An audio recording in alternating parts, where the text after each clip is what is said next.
მოგესალმებით. დღეს ვისაუბრებ 21 სექტემბრის მზის დაბნელებაზე და ასევე ახალმთვარეობაზე, ქალწულის ზოდიაქოს ნიშანში 21 გრადუსზე. საკმაოდ მნიშვნელოვანი ასტროლოგიური მოვლენა იქნება განსაკუთრებით იმ ფონზე, რომ იგი ოპოზიციაშია სატურნთან თევზების 21 გრადუსზე. ამ დაბნელების ენერგია შეიძლება საკმაოდ მძაფრი და გამოცდებით სავსე აღმოჩნდეს, როგორც კოლექტიურ, ასევე ინდივიდუალურ დონეზე. აქ ქალწული მოითხოვს წესრიგს, დეტალებზე ყურადღებას, მატერიალურ ეფექტურობას, სატურნი თევზებში აქ გვიჩვენებს სტრუქტურირების დაშლის ან გადახედვის აუცილებლობას.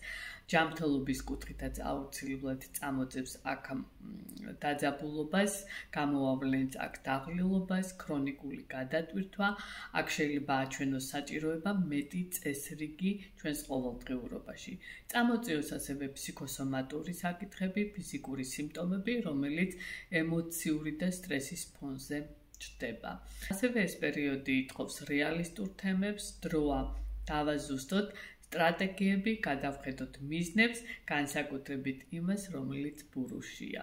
ამ პერიოდში დასრულება ძალიან მნიშვნელოვანია, რადგან კარმული კვანძები დაბნელება 21 გრადუსზე ზოდიაქოს ნიშანში ბოლო გრადუსთან ხშირად მიუთითებს ციკლის დასრულებაზე, გამოწვევების განთავისუფლებაზე, კარმულ გაკვეთილებზე, რომლებიც უკვე აღარ გვემსახურებიან. თუ პირად ჰოროსკოპში გყავთ პლანეტები 27-დან 29 გრადუსით შუალედში, ეს დაბნელება თქვენთვის შეიძლება იყოს გადამწყვეტი მომენტი ცხოვრების გარკვეულ სფეროში.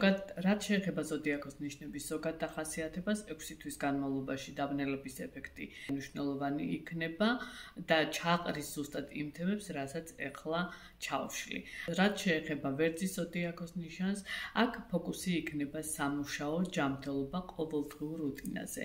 ახალი შესაძლებლობები სამსახურში ან თქვენი ცხოვრების დალაგებაში გამოგადგებათ ეს პერიოდი.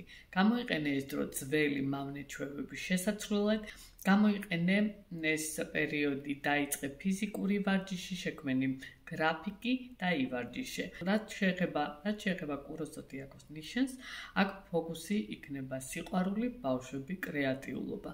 შესაძლოა აქ ცვლილებები პირად ცხოვრებაში ან შთაგონება ახალი პროექტებისთვის. დროა გამოკვეთოს საკუთარი თავი და ნიჭი.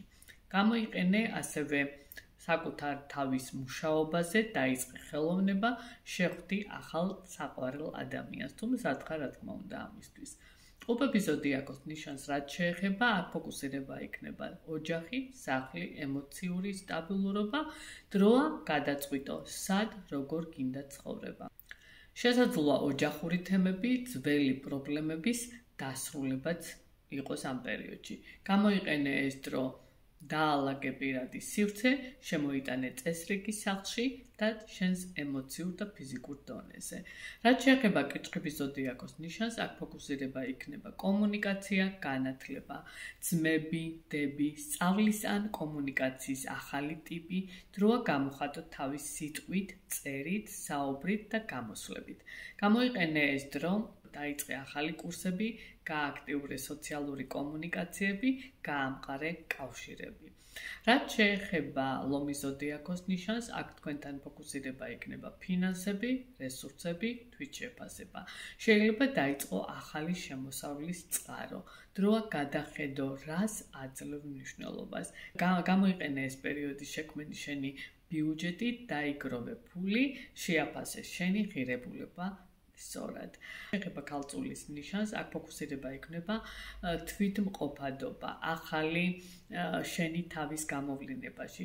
ეს დაბნელება შენს ნიშანში დიდ სტარტს გაძლევს. შესაძლოა ახალი იმიჯი ან როლის შეცვლა. გამოიყენე ეს პერიოდი გაასუფთავე თავი ძველი რუტინისაგან. დაიწყე ახალი თვითგამოვლინა, იმუშავე საკუთარ ინდივიდუალურობა. რაც შეეხება სასწორი ზოდიაქოს ნიშანს, აქ ფოკუსირება იქნება შენს შინაგან სამყაროზე, წარსულ თემების დამუშავებაზე, ახლა გამოიყენე ეს ეფექტი ემოციური გაწმენდისთვის. შეგიძლიათ თავი დააღწიოს წარსულის ბლოკებს. გამოიყენე ეს პერიოდი იმისთვის, რომ დაისუფთავე შინაგანი შენი ქვეცნობიერი და დაიწყე მედიტაციები და თერაპიები. რაც შეეხება მორიელის ზოდიაქოს ნიშანს, აქ ფოკუსირება იქნება მეგობრები, მომავლის თემები, გეგმები, კოლექტიური ურთიერთობები, ახალი პროექტები, ჯგუფები, სოციალური სივრცე, შესაძლოა ცივი ან თბილი ცვლილებები მეგობრებთან. ასევე დასახე ახალი მიზნები, იპოვე თანამოაზრეები, იმუშავე კოლექტიურ პროექტებზე. რაც შეეხება მშვილდოსნის ზოდიაქოს ნიშანს, ფოკუსირება იქნება კრეატიულობა, სტატუსი, ავტორიტეტი, შესაძლოა კარიერული წინსვლა ან მიმართულების შეცვლა. დროა დაფიქრდე იმაზე, როგორ დაამახსოვრო სამყარო შენი თავი. გააქტიურე შენი საზოგადოებრივი იმიჯი, მიზანმიმართულად იმუშავე შენს პროექტებზე. რაც შეეხება თხის რქის ზოდიაქოს ნიშანს, აქ ფოკუსირება იქნება მოგზაურობა, სწავლა, შესაძლოა სწავლის დაწყება ან რწმენის ცვლილებები, ახალი მსოფლმხედველობა ჩნდება ამ პერიოდში. დაიწყე უცხო ენების სწავლა, იმოგზაურე, გახსენით თავი ახალი იდეებისთვის. რაც შეეხება მერწყულის ზოდიაქოს ნიშანს, აქ ფოკუსირება იქნება შენს ფსიქოლოგიურ ტრანსფორმაციაზე, ვალები, სიღრმისეული ურთიერთობები, ფინანსები, სექსუალური ან ემოციური გადახედვის პერიოდია. შესაძლებელია ძველი ტვირთვის მოცილებაც იყოს ამ პერიოდში. გამოიყენე იმუშავე შიშებზე, შეისწავლე ფინანსური პასუხისმგებლობა, ღრმა ურთიერთობები. რაც შეეხება თევზების ზოდიაქოს ნიშანს, ფოკუსი აქ იქნება პარტნიორებაზე, ურთიერთობები, ქორწინება, მნიშვნელოვანი ცვლილებები ურთიერთობებში, დაწყება ან დასრულება. რომ შენი სურვილები პარტნიორულ ურთიერთობებში, როგორც საქმიანი, ასევე პირადულ დონეზე. წარმატებები მინდა ყოველს გისურვოთ. გამოიყენეთ ეს დღე ძალიან კარგად, რადგან ეს არის ასევე ბუნიაობის პერიოდი.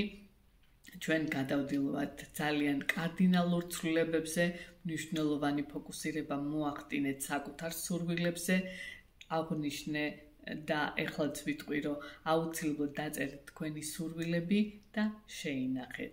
ეს არის ძალიან მნიშვნელოვანი საკვანძო პერიოდი იმისთვის, რომ აქ კონკრეტულად დააფიქსიროთ თქვენი სურვილები. სანამ ამას გააკეთებთ, აუცილებლად მიიღეთ კონტრასტული შხაბი, დაასუფთავეთ თქვენი გარემო და შეხვდით ამ პერიოდს ძალიან ჰარმონიულად და ძალიან მშვიდად, ყველანაირი კონფლიქტურობის გარეშე. წარმატებები მინდა ყოველს გისურვოთ.